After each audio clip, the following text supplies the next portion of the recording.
Bonjour à tous, bienvenue dans une nouvelle vidéo consacrée à un autre supplément de Warhammer que j'ai reçu, qui est Sea Wardens of Gothic. Donc on rappelle, c'est l'idée d'avoir des diptyques, un MJ pour les différentes races, à savoir les nains et les hauts elfes. Il est possible qu'un autre supplément de ce type, diptyque, arrive pour les elfes des bois. C'était en tout cas ce qui était suggéré par Dominic McDowell, donc le PDG de Cabicle 7. Reste à savoir si ce sera le cas, je ne sais pas. Donc en tout cas, voilà, ça c'est le guide du MJ pour les hauts elfes qui va se focaliser pas tellement sur les elfes eux-mêmes, mais vraiment spécifiquement sur l'un de leurs royaumes. Donc on rappelle, Ultuan c'est une sorte de continent circulaire avec des royaumes intérieurs, des royaumes extérieurs, et l'un de ces royaumes extérieurs donc, qui est sensible aux éléments, aux attaques des elfes noirs, des pillards norsk, c'est Kotik, qui est censé être un peu le royaume des aventuriers, ce qui permet d'avoir des elfes, évidemment, qui sont plus à même de quitter Ultuan et de pouvoir rejoindre des aventures extérieures, simplement. Donc, et c'est là d'où vient aussi l'archimage Teclis. Donc là, vous avez la carte, vous voyez un petit peu de quoi je parle. Kotik est ici, donc complètement à l'extérieur, avec les îles changeantes, donc les Shifting Islands, qui servent un peu à la fois de protection, de défense et aussi et qui ont d'autres fonctionnalités pour les elfes de Kotik. Et sinon, à l'intérieur, on a bien Avelorn et Lyrion qui sont les sièges du roi Phénix et de la reine éternelle.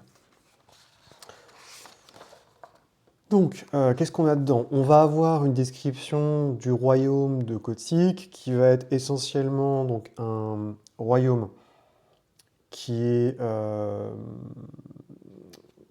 comment dire un royaume qui est confronté aux éléments extrêmement assez dangereux, où il n'y a pas beaucoup d'espace, il n'y a pas beaucoup d'endroits pour faire de l'agriculture notamment.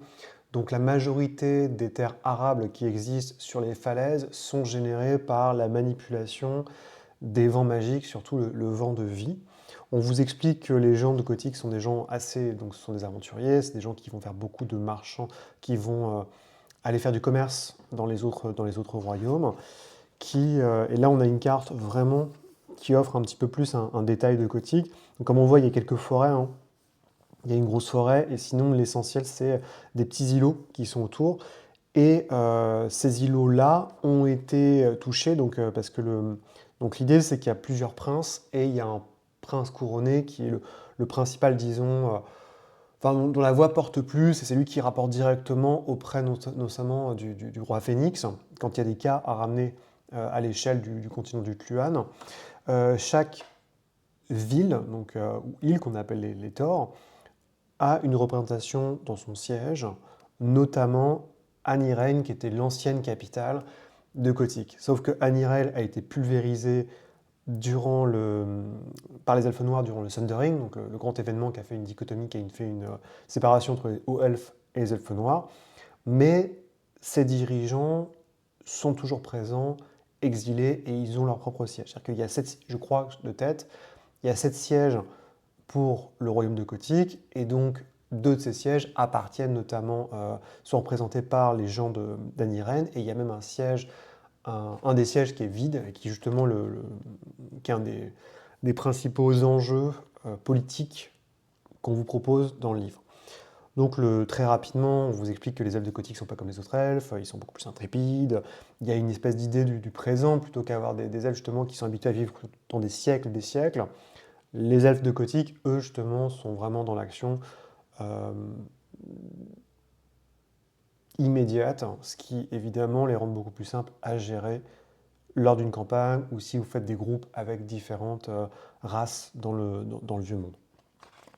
Donc comme je disais, le conseil des 7 princes qui gère Utluan, avec le 7e siège qui lui est vide parce que personne n'arrive à trouver de consensus sur qui mettre, mais que beaucoup aimeraient s'accaparer, une puissance militaire et une force navale très importante, où on sait il y a, puisque c'est essentiellement un royaume maritime, la région va être axée principalement sur Matlan, qui est censé être le dieu des océans, donc chez les elfes, mais il y en a d'autres par les différents vents qui existent, notamment avec Ishal Vent Vert, Vol, donc le dieu de la forge, Kurnus, qui est plus, je crois, le dieu de la chasse, si je ne dis pas de bêtises, Et ensuite, Oath, Cain, forcément, qui se balade un petit peu, les cultes des plaisirs et Slanesh, qui sont évidemment beaucoup plus tabous, mais qui existent dans une moindre mesure.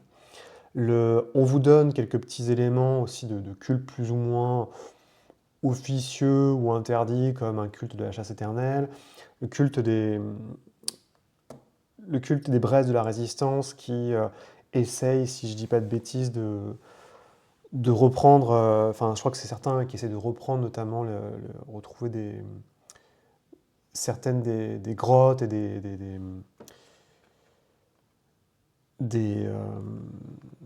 désolé, j'ai pas beaucoup dormi cette nuit. Notamment, je crois, enfin, ils se battent en fait, pour essayer de renforcer un élément militaire contre les elfes noirs, donc les serres qui sont utilisées pour faire pousser l'agriculture, enfin, pour faire pousser toutes sortes de plantes dans un milieu qui est assez hostile. Pas mal de petites choses en fait à droite à gauche, mais évidemment le gros du bouquin, ce qui est la partie la plus intéressante, exactement comme dans le livre des nains, c'est la description entière d'une ville elfique. Et c'est ça vraiment, enfin, on va pas se mentir, l'intérêt du bouquin il réside là-dedans. Il n'y a pas, le reste c'est vraiment de l'habillage, comme on va le voir, mais par contre vous avez comme sur une cinquantaine de pages une description extrêmement précise, un peu comme le livre sur Aldorf ou pour les nains la description d'un Karak, qui vous donne Tor Corali. Donc Tor Corali c'est le principal, la principale ville de Gothique, c'est un grand port extrêmement bien défendu, et c'est aussi le lieu de résidence du prince couronné. Et c'est là où le conseil de Gothique vient pour siéger, et pour certains en fait en exil sont présents ici. Il y a donc tout un truc avec des pastilles de différentes couleurs liées aux intrigues, c'est-à-dire qu'il y a plusieurs histoires dans ce supplément qui vous sont données au fur et à mesure des pages, qui vont apparaître à chaque fois dans la description de certains lieux ou certains personnages. En gros, il y a donc l'allégeance au prince d'Aloran, c'est vous essayez d'obtenir la faveur du prince couronné. Le jugement du prince d'Aloran, c'est pour une raison X ou Y, vous êtes en prison, et enfin vous êtes mal barré, et il faut que vous arriviez à avoir la clémence du prince d'Aloran, sinon, je rappelle, le pire châtiment possible, c'est on vous jette des falaises, donc c'est pas ouf. Les contrebandiers, donc l'une des membres du conseil se dirige un réseau de contrebande. À vous de voir si vous voulez. Une autre princesse veut y mettre, veut y mettre le haro. Donc c'est à vous de voir avec qui vous allez vous allier. Myrkwa Instinct, c'est que, si je dis pas de bêtises, il y a du vin qui est. Enfin, en gros, les étudiants de l'Académie navale n'arrêtent pas de boire du vin qui est envoyé par la contrebande, et quelqu'un cherche à stopper ça, sachant qu'en fait le vin est un peu. Enfin, c'est du vin extrêmement fort qui est manipulé potentiellement par nos amis elfes noirs. Le problème de la ligne de pouvoir, donc, c'est qu'il y a un des princes, si je dis pas de bêtises, qui cherche à maintenir un réseau de lignes de pouvoir qui sont présentes dans les wastelands, donc dans l'espèce de zone un peu désertique qui est autour de Marienburg, et qui cherche à pousser ça, mais il y a d'autres membres qui évidemment bloquent, qui essaient de l'empêcher en fait de faire ses manigances. Donc le Starwood, c'est une sorte de bosquet qui est au-dessus de la ville, qui est protégée par un spite, donc une espèce d'esprit de la forêt. Et l'idée, c'est que il y a un pourrissement qui est en train de se faire dans ce bois. Évidemment, le spite est devenu de plus en plus agressif par rapport à ça. Donc c'est éventuellement une histoire supplémentaire. Et Poisonous Plot, on va en reparler plus tard, c'est une intrigue faite par un assassin druchi qui cherche à empoisonner, je crois, des puits dans la ville pour saper les défenses de Tor Corruali. Donc voilà, ça c'est tout. Donc on a une description vraiment, comme je disais, de la politique, comment sont gérés les crimes et les châtiments, le commerce, avec beaucoup de petits encartades à droite à gauche. Donc par exemple, le fait qu'il y ait un ancien roi phénix qui soit originaire de Gothique était plutôt un érudit, qui est mal vu, entre parenthèses, par les gens de Gothique parce que c'est des gens d'action, mais qu'on doit surtout pas critiquer parce que ça se fait pas, qui a laissé en place pour des érudits, pour des magiciens, de bonnes choses, donc pas mal de petites coloration, comme ça, on va dire, de texte, mais vraiment le plus intéressant, c'est vraiment la description de tous les quartiers pour vous dire à quoi ressemble concrètement une ville elfique, avec les différents endroits que vous pouvez avoir, donc ce sont des lieux de culture, les différents palais, les ports, les zones de commerce, les bosquets, les parcs, il y a vraiment beaucoup, beaucoup de choses. Avec le grand élément, c'est comme je disais, hein, c'est vraiment une zone qui réside, et le bouquin se veut comme ça, mais l'autre bouquin des jours c'est pareil, sur les intrigues. L'idée que si vous allez dans ces villes, c'est essentiellement pour faire jouer des intrigues politiques avec les hauts dirigeants de la ville. Comment les approcher, comment les manipuler, qu'est-ce qu'ils veulent, qu'est-ce que vous voulez, comment est-ce qu'on arrive à trouver une sorte de terrain d'entente entre les deux. On a donc les sept protagonistes, entre parenthèses, qui dirigent le Conseil des Princes, qui dirige Kotick, avec le prince d'Aloran, qui est le prince couronné, donc c'est vraiment lui, entre parenthèses, le chef, si on peut dire, du royaume de Kotick. Il a réussi à remonter sa ville, la faire fructifier, et c'est comme ça qu'il a été couronné, qu'il est devenu prince couronné, en prenant en fait la place de son mentor, qui lui siège toujours au Conseil, mais a décidé de se mettre en retrait. Et on a à côté, évidemment, toute une série d'intrigants qui... donc à chaque fois, on vous le donne, hein, c'est plutôt pas mal. On vous dit où est-ce qu'on peut les trouver. On vous dit concrètement le, comment acquérir leur faveur, les rencontrer. Il y a à chaque fois donc, les petites pastilles sur les intrigues dont je parlais. Et ensuite, on a concrètement toute la description, donc, comme je disais, les différents palais. Comme dans les bouquins sur Adolf et Marienburg, on a généralement des pages ou des doubles pages sur les PNJ principaux. Donc, à tout seigneur, tout honneur, le prince couronné a quand même 2 pages. On vous explique, donc on a toujours le système mécène Némésis, à savoir est-ce que je veux que ce personnage soit un allié des joueurs, est-ce que je veux que ce personnage soit un ennemi des joueurs. Bon, ces stats qui sont, vous l'imaginez, assez costauds avec des objets magiques qui vont bien. L'idée du prince d'Aloran, c'est que c'est quelqu'un qui est plutôt un faiseur de paix, qui est assez paisible et qui justement a un peu peur que sa réputation de faiseur de paix, de type qui ne cherche pas le conflit, l'affaiblisse et que les autres membres du conseil lui tombent dessus en fait pour prendre sa place. Et il a un autre gros problème, c'est qu'il a 2 fils. En fait, il n'a pas choisi son successeur encore, il a 3 enfants, il a 2 garçons et une fille.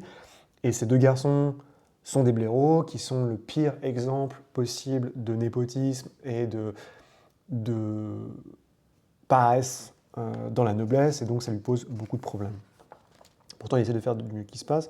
On a une description de son palais avec les petites intrigues qui peuvent arriver. Donc encore une fois, on a un peu des petits bouts de ce que vous pouvez faire jouer si vous utilisez dans le guide joueur des hauts elfes le supplément, enfin le système de mécanisme pour les intrigues, à savoir sur quel levier vous pouvez appuyer pour négocier avec la personne. Donc comment est-ce qu'on peut utiliser des pots de vin sur le prince couronné, ça semble compliqué parce qu'il est quand même très très riche, mais par les rumeurs, les racontars, qu'est-ce que vous pouvez obtenir, savoir quelles sont ses faiblesses, à qui il doit de l'argent, qu'est-ce qu'il veut, on en passe des meilleurs, il y a pas mal de petites choses.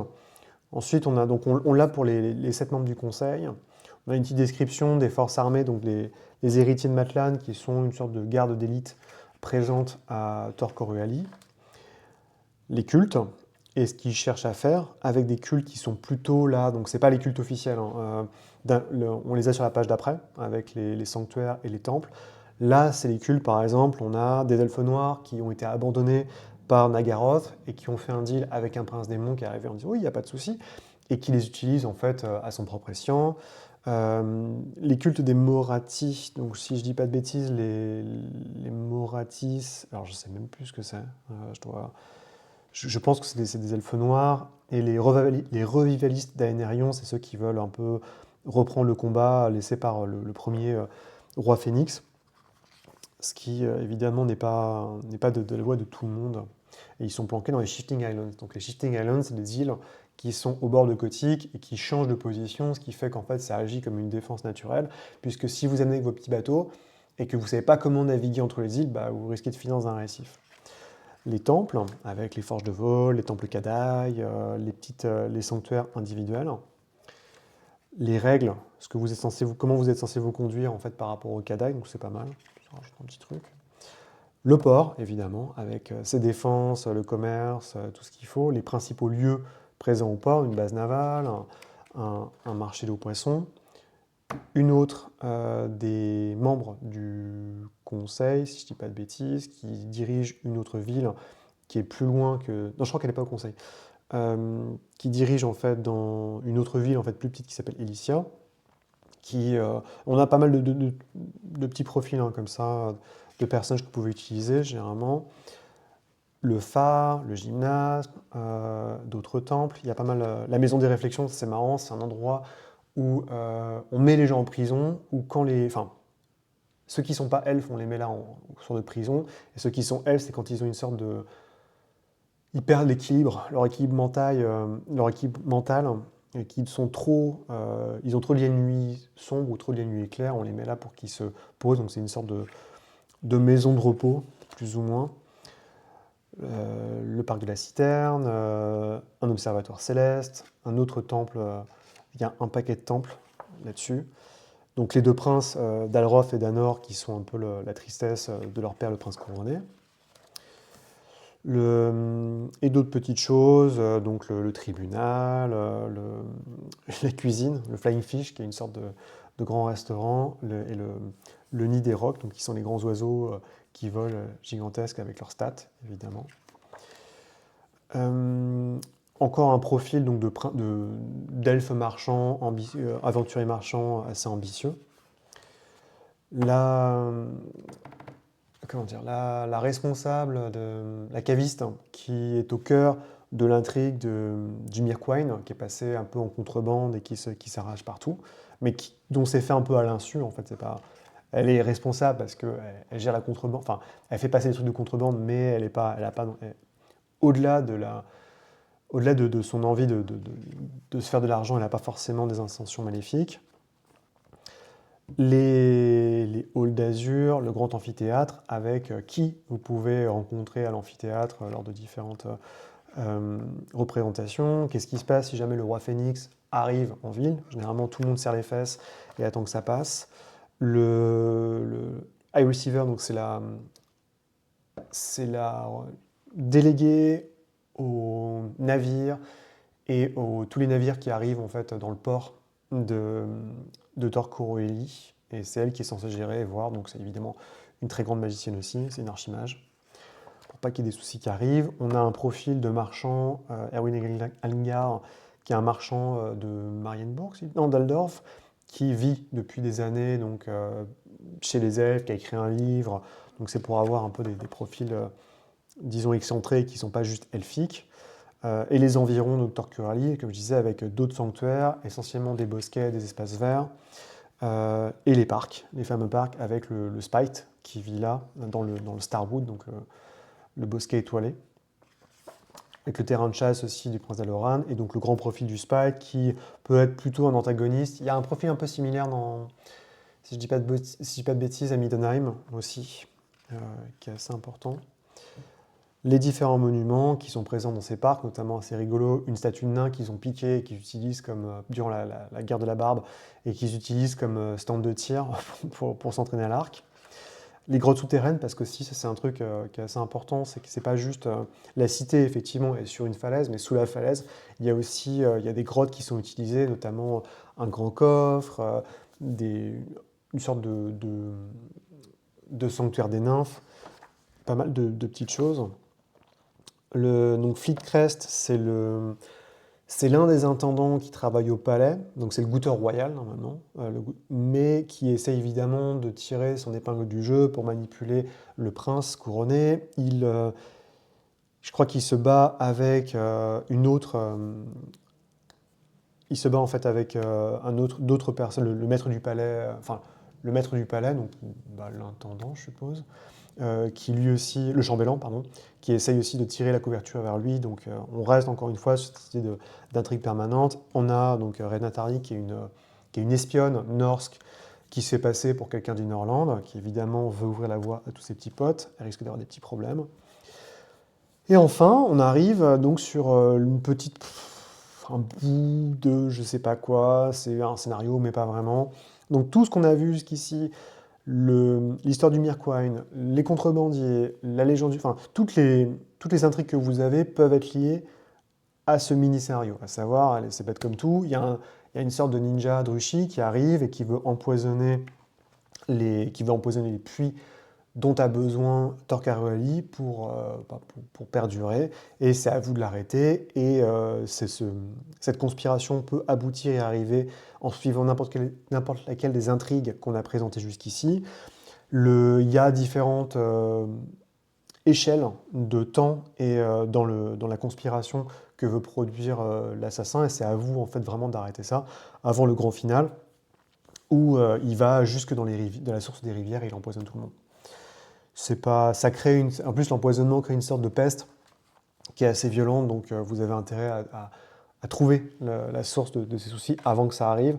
On a le profil donc, de l'assassin qui est, encore une fois, assez costaud. Il a quand même 120 en athletics, je trouve ça assez fort. Les différentes potions qu'il utilise, les Doomkane qui le rendent encore plus balèze, donc il y a de quoi faire. Ça donne un adversaire un peu à votre mesure. Les stats sur les chariots, bon voilà, il y a quand même 4 pages, 5 pages. Un mini bestiaire avec le fameux lion blanc qui est utilisé pour réaliser les peaux et les capes utilisés par la noblesse du Luan. Le grand aigle, le kraken, si jamais vous allez vous fricoter avec ça dans les mers. Je crois pas que le kraken était dans la mer des Griffes, je ne suis pas sûr. Et les fameux phénix, donc les phénix de feu, phénix de glace. Donc je crois que c'est quand le phénix de feu devient vieux, il devient un phénix de glace. Donc de stats supplémentaires. Et enfin une sorte de récépissé pour comment utiliser l'intrigue qui était présentée dans le guide du joueur dans d'autres aventures.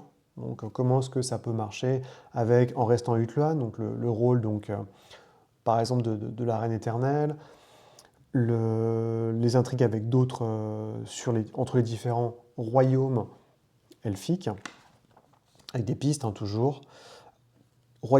Intrigue à l'intérieur juste du royaume de Kotik, entre les différentes factions, ou avec les autres royaumes, donc avec les humains, les elfes des bois, voire au-delà, en fait, qu'est-ce qu'on peut trouver.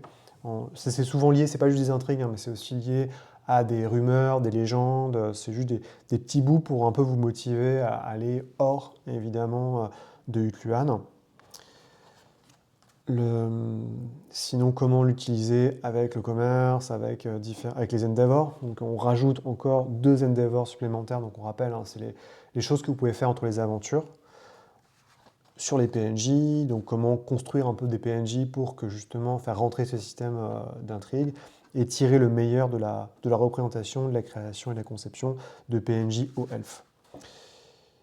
Et aussi, donc, on avait déjà vu ça dans le livre des joueurs, c'est comment aussi rendre ça c'est juste une histoire de statistiques, mais comment faire évoluer les PNJ si vous avez besoin d'avoir des vieux PNJ elfiques. Et on a fait le tour de ce supplément, donc évidemment c'est un tour que je fais qui est très succinct, parce que j'en ai déjà parlé dans la version PDF, donc ça n'a pas trop de sens pour moi, c'est vraiment pour vous montrer le livre, j'ai pas forcément d'intérêt à vous refaire toute une couche. Donc pour moi, je trouve que pour 40 balles, l'addition est un peu salée pour 90 pages, avec sur les 90 pages, un petit peu de redite quand même sur le guide du joueur. Le guide du joueur est plus intéressant le guide du joueur est plus intéressant dans le sens où, pour les joueurs, ça offre beaucoup de possibilités, beaucoup d'options pour jouer des hauts elfes. Le principal intérêt de Sea of Kotik, c'est exactement comme of Stone and Steel, donc des nains, c'est la description de la ville, parce que cette description de ville, vous pouvez l'utiliser pour n'importe quelle ville que vous allez trouver dans un royaume elfique. Et ça, c'est génial. Le gros problème, pour moi, c'est que autant je peux imaginer assez aisément sur le vieux monde des humains aller dans un Karak nain, pour une raison X ou Y, puisque les Karaks sont concrètement sur le même continent, autant Utluan, ça fait une trotte. Et à moins que vous ayez une campagne basée à Utluan, l'intérêt reste limité. Donc, à part pour la collectionnite, J'ai envie de dire, je peux pas trop vous suggérer d'acheter ce bouquin, à moins que vous ayez vraiment une passion pour les elfes. Mais c'est encore une fois un problème dont j'ai déjà parlé avec les nains.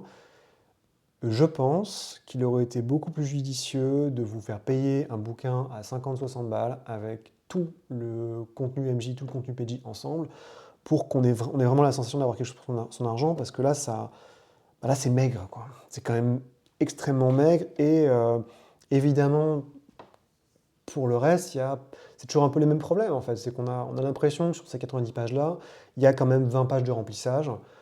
Et même sans être méchant, hein, mais ça aurait pu être dans un PDF, hein, l'histoire de l'elfe noir, les chariots, enfin vraiment, c'est pas démentiel, hein.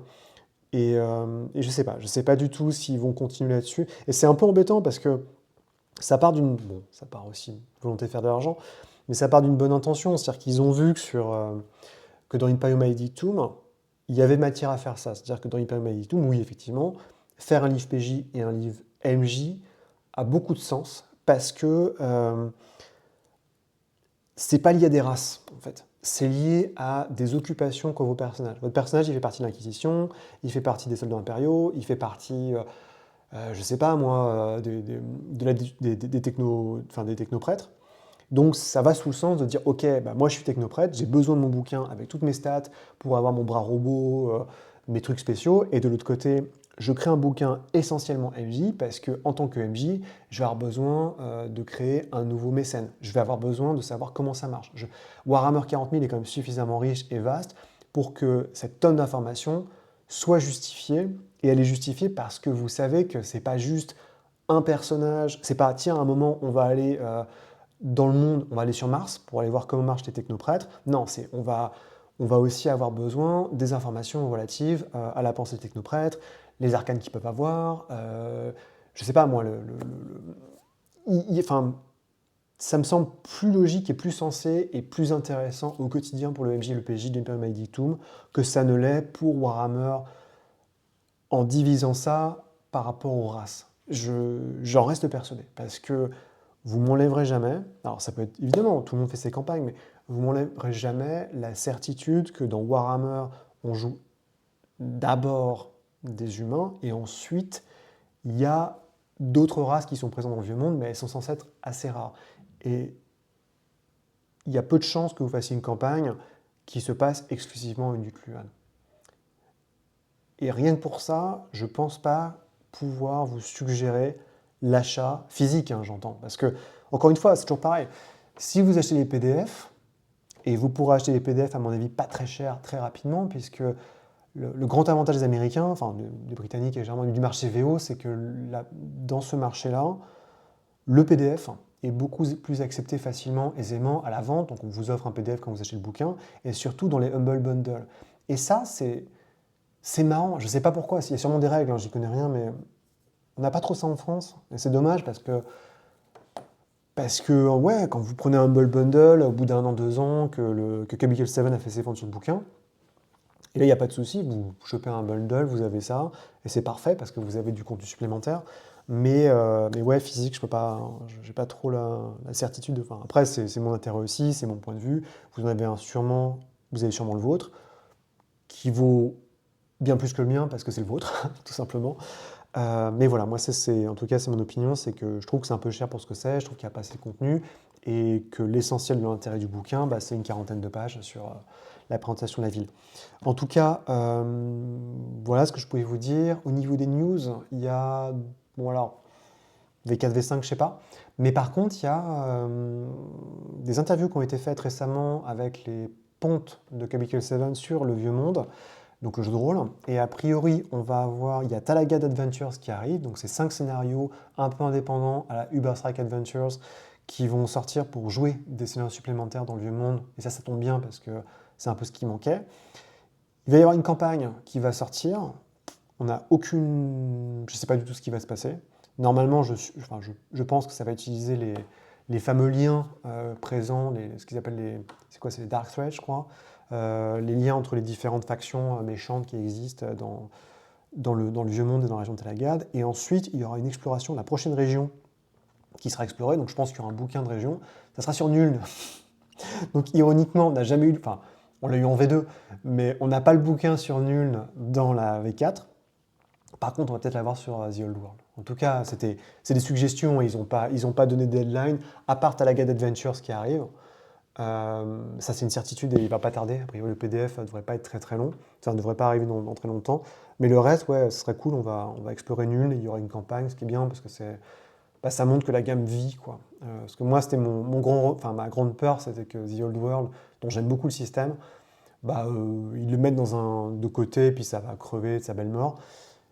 Et c'est pas le cas, donc c'est bien, ça continue. Et je pense que les ventes n'ont pas été déconnantes parce que, comme le disait très fièrement Dominique McDowell, donc le PDG de Cubicle 7, ils ont été le guide du joueur, le guide du maître de The Old World ont détrôné sur Drive-Thru PDF, donc le principal site où on peut acheter des PDF. Ils ont détrôné Daggerheart, qui était quand même le must de vente, qui a tout pété. Enfin, c'était la grosse machine, et donc c'est cool, quoi, ça augure plutôt du bon. Voilà, donc en tout cas, c'est tout ce que je pouvais vous dire sur Sea World of Gothic. Je vous souhaite une excellente journée et à très bientôt. Allez, salut!